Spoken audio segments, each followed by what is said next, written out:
Assalamu alaikum wa rahmatullahi wa barakatuhu. Урматтуу момун мусулмандар. Бүгүн мен сиздерге дуа жөнүндө айтып бергим келип атат. Албетте жараткан Аллах Таала баардык нерсени коргоочу, колдоочу, андан сураган нерселерди берүүчү болуп эсептелинет.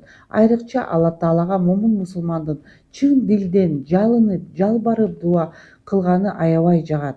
Ошондон улам аалымдарыбыздагы ардагы болгон сүйүктүү пайгамбарыбыз Мухаммед саллаллаху алейхи вассалам бир күнү сахабаларына Алла Таалага дуадан улуу нерсе жок, дуа эң абзел ибадат, дуа бул ибадат деп айтып, андан соң Аллах Тааланын Гафур сүрөсүнүн 60-аятында айтып атат.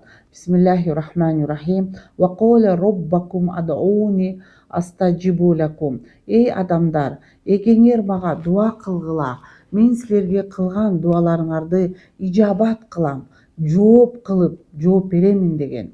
Инналлазина ястакбируна ан ибадати. Акыйкатта мага ибадат кылууда текебер болгондор сайдхулуна джаханнама дахирин дейт. Жакында кор болгон абалда тозокко киришет. Гафур сүрөсүнүн 90-аятында бул аят келип жатат. Жогорудагы пайгамбарыбыздын саллаллаху алейхи вассалам хадисинде дуа кылуу ибадат экенин белгилеп, биз момун мусулмандар үчүн дуанын канчалык маанилүү баяндалып жатканын баарыбыз билебиз. Урматтуу момун мусулмандар, келгиле Аллахка дуа кылып, жалынып, жалбарып сураналы. Саламу алейкум ва рахматуллахи ва баракатуху.